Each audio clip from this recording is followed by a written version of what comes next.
วานที่เขาหวานเลยบอกใส่มักพริกป่นลงบดใส่ร้านนี่มากไว้บ้านนี่กูสกัดนี่3 2 1มาเมื่อนี้นี่ได้บักฮะ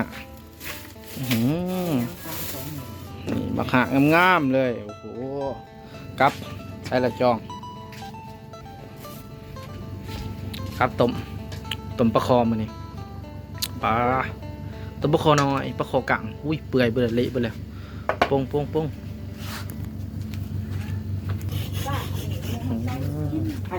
ลาคออีก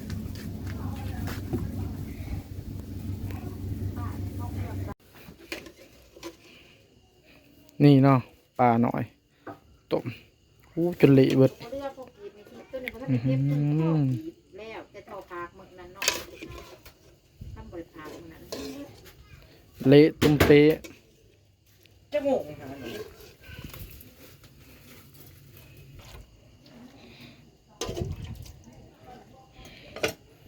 น้ำต้มที่เหลือเราจะมาลวกพักต้มมะขะใส่ตัวนี้ใส่มะขะนี่มะขะ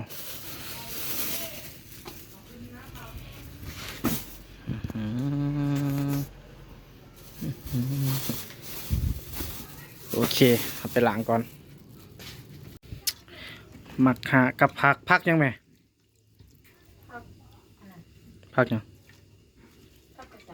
ผักกระสับกันมะขะมันลวกใส่กันเลยเนาะกินกับป่นปลาคอหน่อยป่นปลาคอกังนี่ต้มลงไปพร้อมกันเลยมะขะของอ๋อเลยนะ มะขะหน่อยอ่อน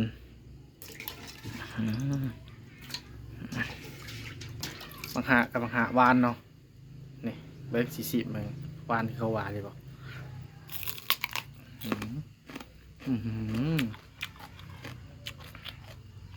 หวานคม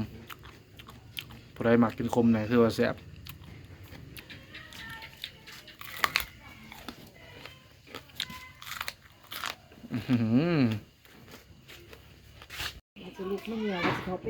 นี่วิธีเอาสิเฮ็ดปนแบบปนหลากแบบง่ายๆปนขี้ขานหอมเลยล่ะไปเอาหอมมาใส่ใส่มลังหัวมันได้ไหมหอมกับปลาแล้วเว้ยใครจะไปใส่มันแย่เราใส่น้ำกันเลยหัวมันเอาออกมีซีมในวันจะโตจับแล้วอย่างเขาเห็นมือข่อยใส่รถนะใครเห็นกินเองเป็นยังดอกมีใครคิดเดียดดอกว้าวเดือดพันบุษแสบเนาะ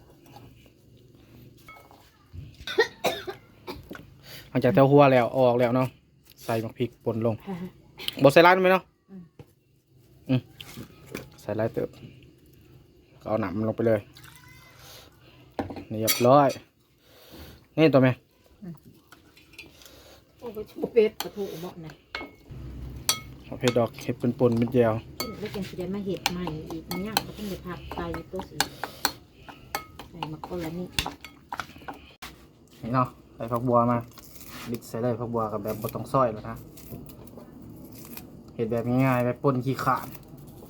ส้มบะปนขี้ขานผักบัวยังบดซอย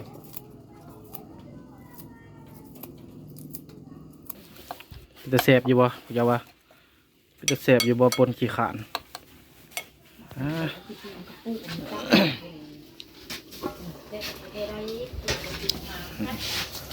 ตบมะขามกับผักเข้าสุกเรียบร้อยตัวนี้ก็ดีพอดีแล้วโป้งบัดนี้ต้มแล้วเรียบร้อยสุกเรียบร้อยมะขามต้มเข้าไว้แห้งแสบแล้วต้มเนี่ยจากที่คมร้ายก็สิกลายเป็นคมหน่อยเดียวโอ้โหของแท้เลยตัวนี้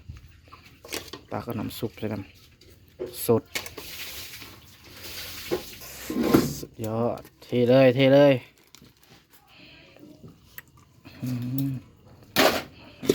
นี่ทุกคนเครื่องสั่นบัน2 เงินขวากันสิประมาณนี้เนาะเงินขวาเนาะประมาณนี้แหละอยู่บ้านนอกของหน้าไปแตงปลาเขาไปกินมาเนี่ย no นี่ก็ลูกสาวซื้อจากไหนนี่เอาบอกเพิ่นในนี่เพิ่นถามนี่พี่นาขึ้นมาซื้อแนวใด ดูดา เฮียนห้องใดนี่ เรื่องทำนี่ 1 อายุจักปีแหละ หก 6หยัง 6 ปี 6 ปี เจ้างามหรือเจ้าขี้ลายเอ้ยไปกินข้าวไปพ่อใหญ่เรามากินได้มาค่ะดักรับหน่อยละครับหน่อยละครับเลยมานี่มาพอปอนเขามาไว้มาเร็วมาเร็ว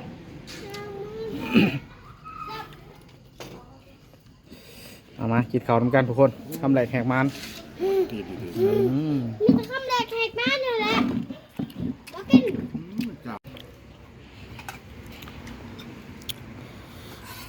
แสบบ่ไหมสดเบิ้งโอ้โกโลดนะ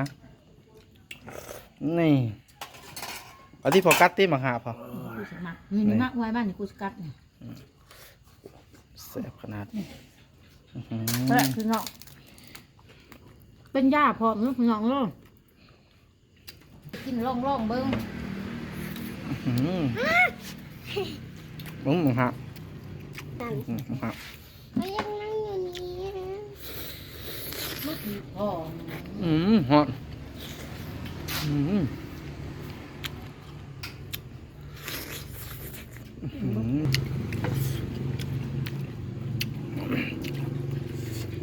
พาขึ้นไปซื้อแก้วให้กับบ่ได้ บินไปแฟนแม่ อยู่เพื่อนอยู่แต่3 คนเนาะ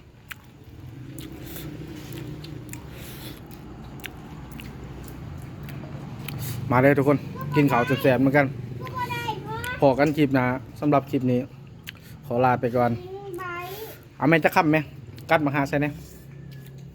นี่คำส่งถ่ายเพิ่นว่า ไปแล้ว